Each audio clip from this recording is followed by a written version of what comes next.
Hey guys, and welcome to my first movie collection update for the month of November and part of December. And this is the new video series on my YouTube channel where I'm going to talk about some of the new movies that I've actually acquired to my collection. And for this video, I'm actually going to talk about the movies that I collected during the last about month and a half. So I have quite a few right here to show you. So let's get started. And the first movie that I picked up is The Amazing Spider-Man with Andrew Garfield and Emma Stone. And I have to say that this is a really good reboot to the original Sam Raimi series. So I enjoyed it. It has a lot of good, interesting points, and it's a more modernistic take on the Spider-Man series. So again, really good. Definitely pick it up, watch. The next movie that I picked up is called The Apparition, and it's a paranormal slash ghost story about this couple that move into a home, and at first they believe that the house is actually haunted when in fact it's actually the couple themselves that are actually haunted, and it's about them trying to figure out what to do to try to escape the ghosts that are trying to terrorize them in their home. So it's actually pretty good. It's not scary, but I would say that it is suspenseful. So this is actually, it was a lot of fun. Pretty good. You should definitely check it out. The next movie that I got here is The Bourne Legacy. And I have to say that this is actually a really good film that doesn't have Jason Bourne, right? And you don't necessarily have to have seen the previous 3 Jason Bourne movies in order to figure out or understand what's happening in this one. This movie pretty much kind of stands on its own, although it is helpful to have seen the previous films to kind of understand how some of the programs and some of the other organizations work in terms of, figuring out what to do with Jeremy Renner's character, Aaron Cross, here. So, but overall, it's actually a fairly decent movie with lots of action, and the science behind it is actually pretty interesting in terms of what they're doing with Jeremy Renner's character, and him being kind of like a super soldier of sorts. So this was actually a really nice one that I enjoyed a lot. The next one I picked up is Pixar's Brave, and I'm a big fan of Pixar's movies, so of course I was going to add this one to my collection.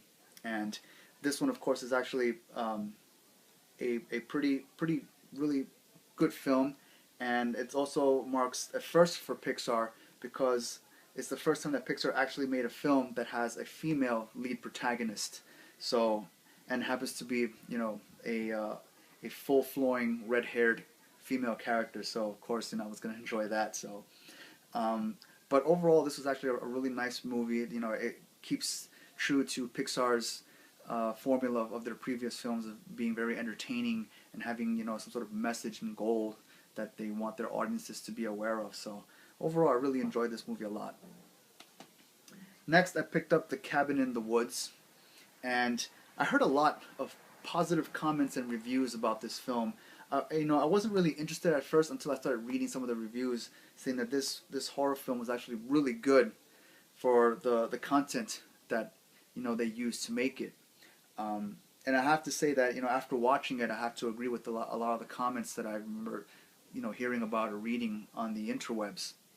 And I'll go as far as to say that I think that the way this movie was made, the story behind it, was how I think the original Resident Evil movies should have been done in terms of the sophistication, the construction of the tunnels, the house, the things that are kept encapsulated underground, and the evil organization that's actually overseeing the entire project, of what's happening to these kids that are trapped inside this cabin.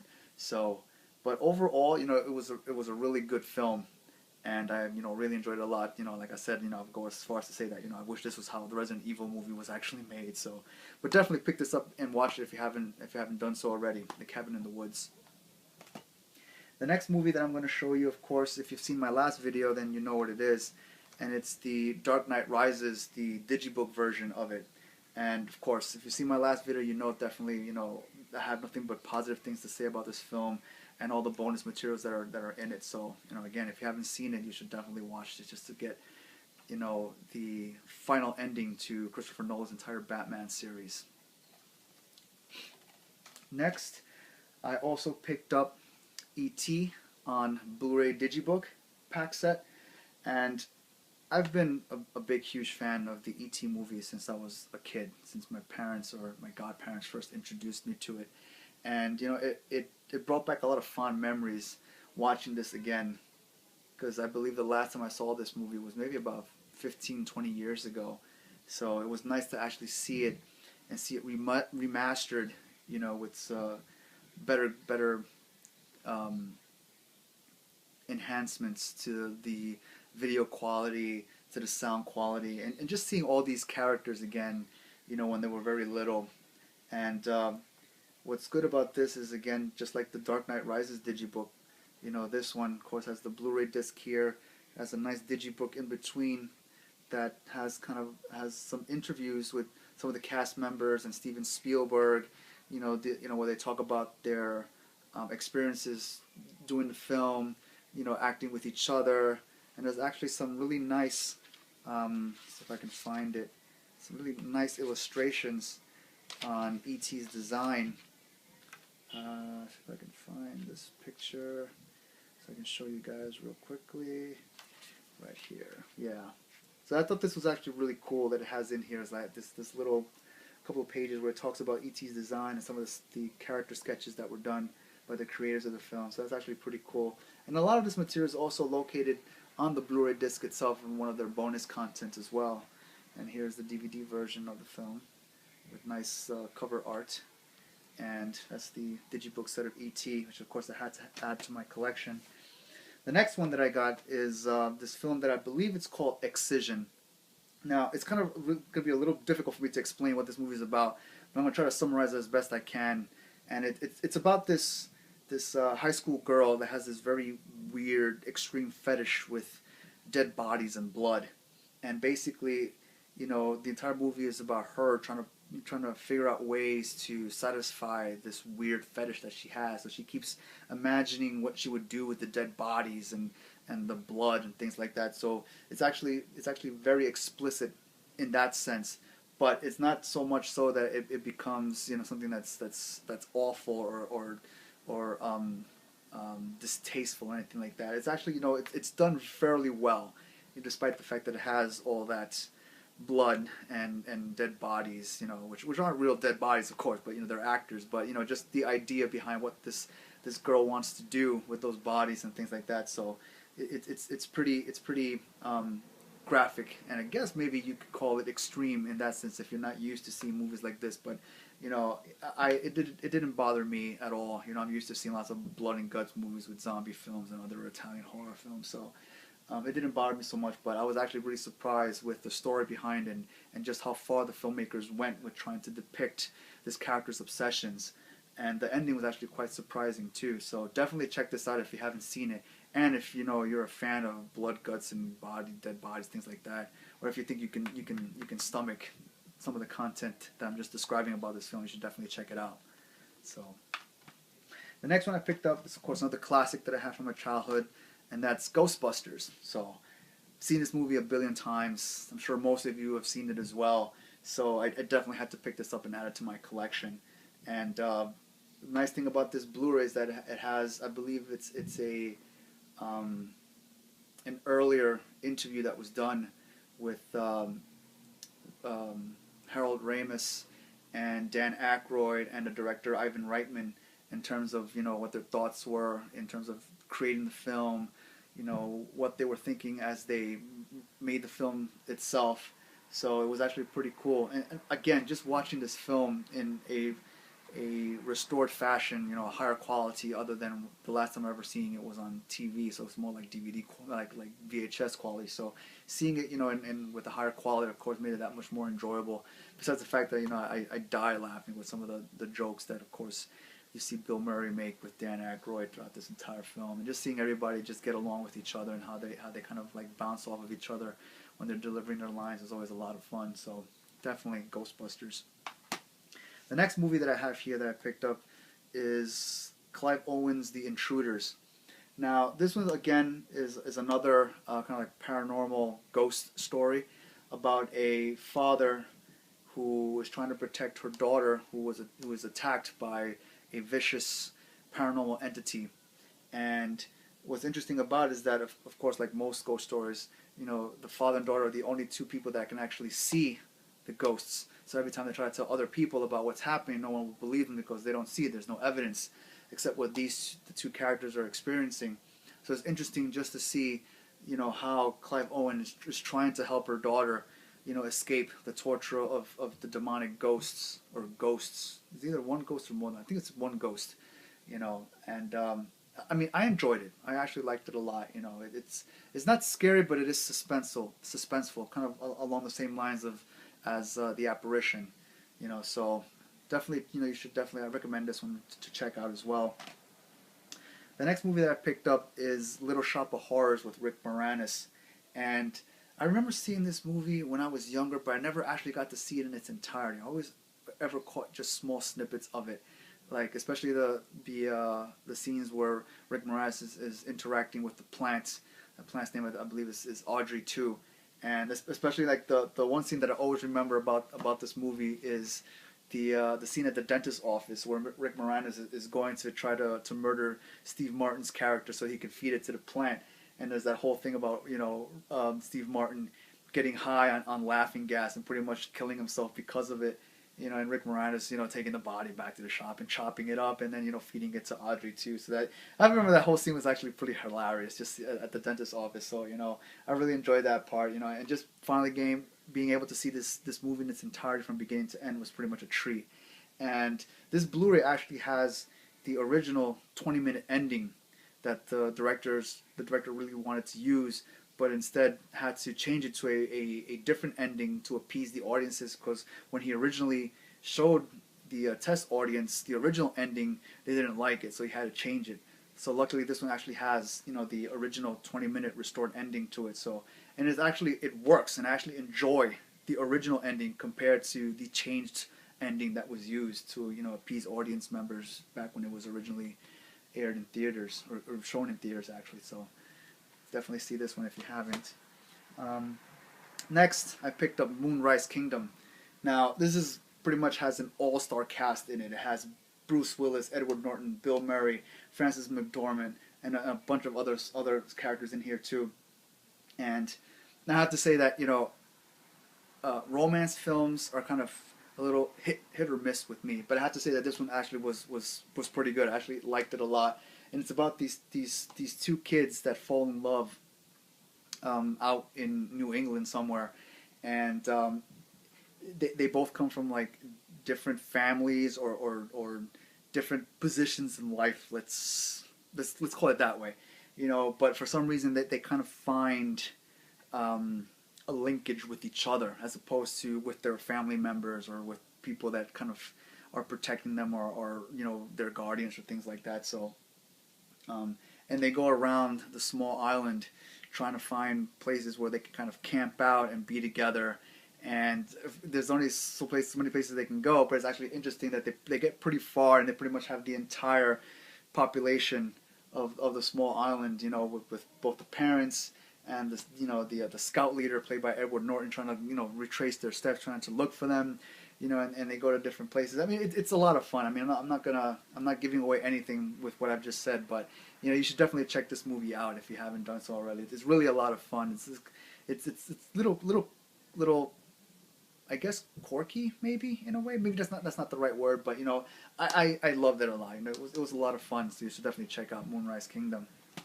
The next movie I picked up is another classic horror film, and it's Rosemary's Baby. And this movie actually came out in 1968, and it's Roman Polanski's first film, actually, I believe, that he made here. So, and it stars Mia Farrow, and it's about her and her husband, and she's expecting a baby, and their weird neighbors are trying to figure out ways to kind of like manipulate her to do certain things because they have some sinister things in mind with her baby. So this was actually the first time that I've actually seen it, because I've never seen this movie before, and I have to say that I really liked how this movie turned out. I didn't. It's again like with romances, a lot of these older classical movies are kind of hit or misses with me, but for the most part, the few that I've collected from the 1960s and 70s, have been pretty decent additions to my collection. So I definitely recommend Rosemary's Baby if you haven't seen it yourself. And if you have, then you guys all know, what I'm trying to say, I guess, in terms of, describing what's happening with this film, you know, just pointing out that it's actually really good and that I enjoyed it a lot. So definitely check out Rosemary's Baby. The next movie that I picked up is this film called Safety Not Guaranteed. And this is actually an indie film that was made that I believe won it's the winner of the Walter Salt Screenwriting Award, Sundance Film Festival of 2012. And it's about these three characters that actually work for a magazine that find this ad that this character leaves stating that, you know, he wants to conduct a time travel experiment and that he wants someone to accompany him with it, and that he guarantees that he'll make it work because he's done it before. And he's willing to take one other person along with him as long as they meet certain objectives or requirements that he has. So, you know, the movie's about those three characters going to find him to find out whether this guy is for real with his ad or whether he's some other wacko that just putting up some weird ad in a newspaper somewhere. And it actually turns out to be a fairly decent movie. It's very funny. You know, it's another one of those spur of the moment, life altering type of situations where the characters meet, even though they come from like opposite ends, or in some cases maybe they might even come from like similar backgrounds, and they find a common interest, you know, with each other because of that. So it's pretty interesting, you know, and I enjoyed it a lot, you know. So definitely I recommend Safety Not Guaranteed. The next movie I picked up is Seeking a Friend for the End of the World, which stars Steve Carell and Keira Knightley. And this is actually a very nice end of the world romantic comedy type of movie. So it's kind of weird. It's kind of mixed those types of themes together, you know, end of the world, romance, comedy. Yeah, it's weird, right? But this film actually, you know, in my opinion, it actually works. It actually makes all three of those particular themes come together nicely. And, you know, it's about, you know, Steve Carell's character and Keira Knightley's character, who come from, like, you know, opposite ends of life, you know, meeting each other at the moment where a giant asteroid is getting ready to hit the Earth in about, I believe, a week. And they go around different places trying to, you know, accomplish certain tasks or objectives, and along the way they kind of end up knowing more about each other, and that's how their relationship starts. So, but again, it's a very nice, heartwarming tale. You know, it was very surprising. I didn't think it was going to be the way, you know, that it turned out to be. I was thinking like, oh, okay, it's going to end up, you know, being really, really catastrophic at the ending, since the theme is end of the world. So, but it didn't turn out that way at all. So actually, I really enjoyed this movie a lot. So I definitely, another one that I recommend to check out. And of course, I ended up picking up Ted. You know, guys, those of you that know me, of course, know that I was going to pick this up anyway.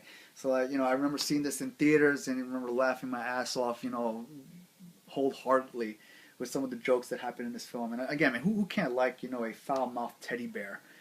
You know, just have his way in this movie. So, a lot of fun stuff in this movie if you haven't seen it. It's very funny.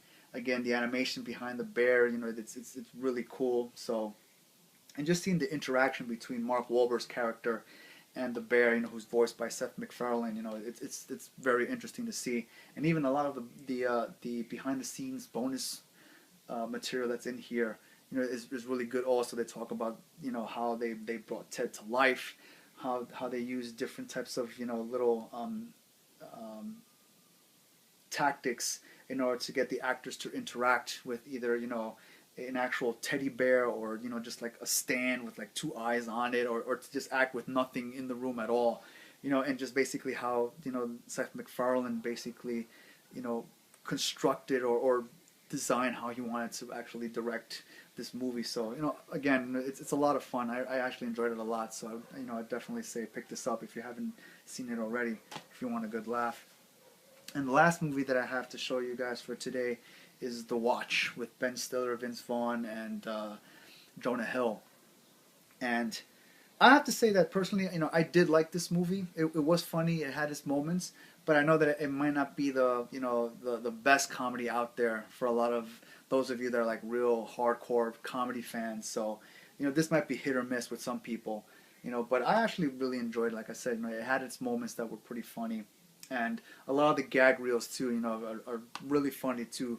that I kind of felt like there were some of the things that were in the gag reel that should have actually been part of the film, but again, the director thought otherwise. So, but overall, I did enjoy this movie a lot. So that's the watch.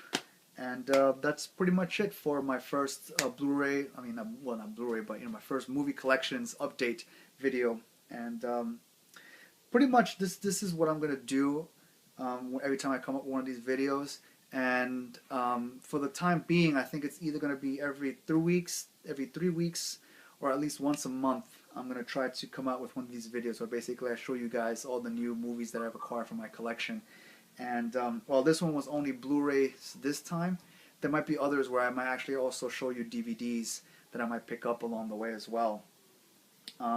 So I hope you guys enjoyed it. So I have this video series, and of course I have my other video series, which is my Blu-ray or DVD review segments, where I take one movie from my collection and I actually talk a little bit more in depth about that film.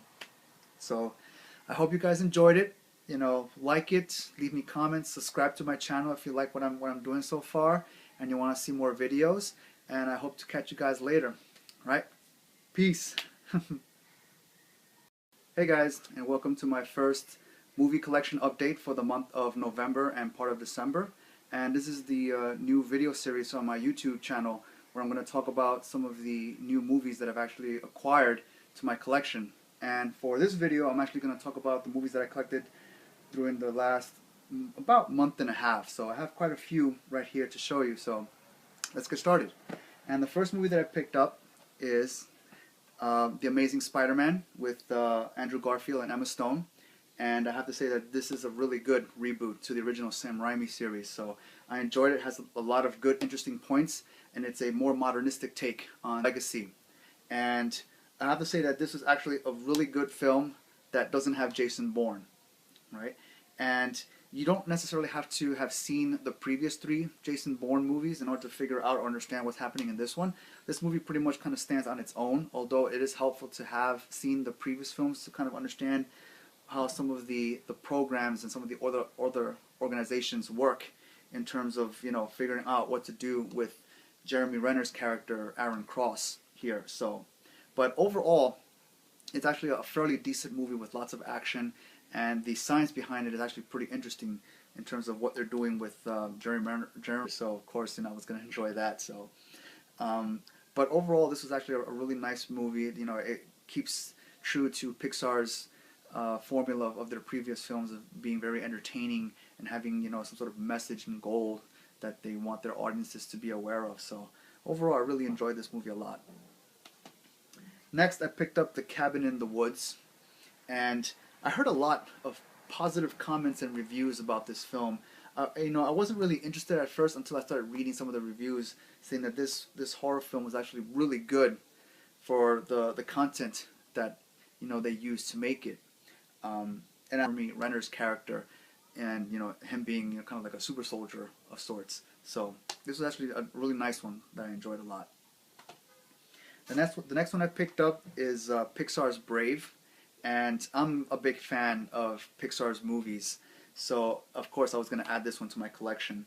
And this one, of course, is actually a pretty really good film, and it also marks a first for Pixar because it's the first time that Pixar actually made a film that has a female lead protagonist.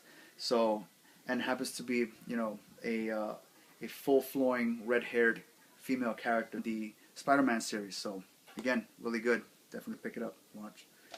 The next movie that I picked up is called The Apparition, and it's a paranormal / ghost story about this couple that move into a home, and at first they believe that the house is actually haunted, when in fact it's actually the couple themselves that are actually haunted, and it's about them trying to figure out what to do to try to escape the ghosts that are trying to terrorize them in their home. So it's actually pretty good. It's not scary, but I would say that it is suspenseful. So this is actually, it was a lot of fun. Pretty good. You should definitely check it out. The next movie that I got here is The Bourne